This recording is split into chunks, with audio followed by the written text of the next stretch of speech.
So we have to prove square root 2 is irrational. ठीक है, तो अब इस चीज को हम प्रूव करेंगे कॉन्ट्रडिक्शन की हेल्प से। So we will assume that root 2 is a rational number. ठीक है, अगर रूट 2 रेशनल है तो रेशनल की आपको डेफिनेशन पता है, if a number is rational then it can be written in the form of p upon q। But इसके साथ में कुछ एक्स्ट्रा कंडीशंस लेनी है। Suppose if root 2 is a rational number then root 2 can be written in the form of p upon q। ठीक है, where p and q are integers and q is not equals to 0।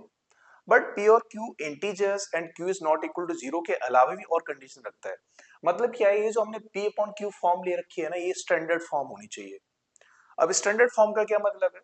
मतलब ये है कि p और q का जो GCD है ना, वो 1 होना चाहिए, या फिर हाईएस्ट कॉमन फैक्टर 1 होना चाहिए, या फिर बोल सकते हैं कि p and q have no common factor other than 1। Simple सी बात है, ये किस फॉर्म में होगा फिर? अगर इन दोनों का कॉमन फैक्टर 1 है खाली, तो क्या होगा इसका मतलब? p बाई q की फॉर्म होगी 3/4, 5/6, 7/8, लाइक। तो हमें इस टाइप की स्टैंडर्ड फॉर्म चाहिए किसकी? स्क्वायर रूट 2 की, अपने प्रूफ को थोड़ा सा कन्वीनियंट बनाने के लिए। ठीक है, तो ये कंडीशंस है हमारी। Now what we have to do next? We have to square on both side. We have to square on both side. So when we square on both side, what we will get? Root 2 का square and p square upon q square। ठीक है, then it will be 2 equals to p square upon q square। after simplifying we will get p square equals to 2q square। ठीक है, अब देखो आपने जब p square को 2 into q square के टर्म में लिख दिया, इसका मतलब सीधा सा क्या है? 2 p square को डिवाइड करेगा और q square भी p square को डिवाइड करेगा। क्यों? क्योंकि जब हम किसी नंबर को किसी दो नंबर के प्रोडक्ट में लिख देते हैं तो ये दोनों नंबर इसको डिवाइड करेंगे ही करेंगे ना। So here 2 divides p square। Now if 2 divides p square, तो हमने एक थ्योरम पढ़ी है अभी कि if p is a prime and p divides a square then p also divide a। तो जब यहाँ पे 2 p square को डिवाइड कर रहा है तो 2 p को भी डिवाइड करेगा। ठीक है, ये बात क्लियर है? ठीक, तो 2 p को भी डिवाइड करेगा। Now if 2 divide p then p can be written in the form of 2 into k। ठीक है, जैसे कि हम 10 को अगर 2 से डिवाइड करेंगे तो क्या आएगा? 5 आएगा। तो हम 10 को 5 into 2 की फॉर्म में लिख पा रहे हैं, लिख पा रहे हैं।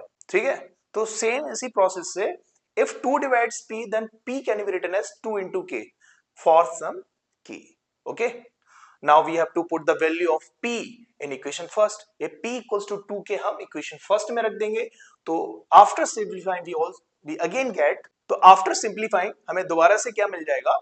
q square equals to 2 into k square। again q square can be written in the product of 2 into k square।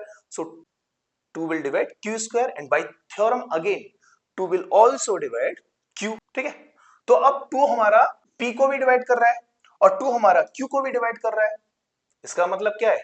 जो 2 है वो p और q का क्या है? कॉमन फैक्टर है, तभी तो डिवाइड करेगा। बट हमारी अजम्पशन क्या है? हमने माना है कि p और q के पास में 1 के अलावा कोई कॉमन फैक्टर नहीं है, बट हमें यहाँ पे कॉमन फैक्टर क्या मिल गया? 2। तो ये हमारी कॉन्ट्रडिक्शन आ गई। इसका कहने का मतलब जो हमने अज्यूम कर रखा था कि root 2 is a rational number, वो रेशनल नंबर अजम्पशन हमारी क्या हो गई? गलत हो गई।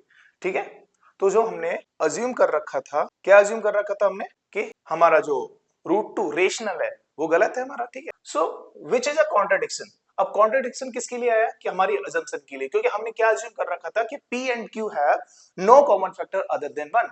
बट हमें मिला क्या? p q के पास में 1 के अलावा एक और कॉमन फैक्टर है जो कि है 2। तो हमारी कॉन्ट्रडिक्शन जो हमारी अजम्पशन थी was not correct and that's why root 2 is irrational. ठीक है, ये कॉन्ट्रडिक्शन था हमारा।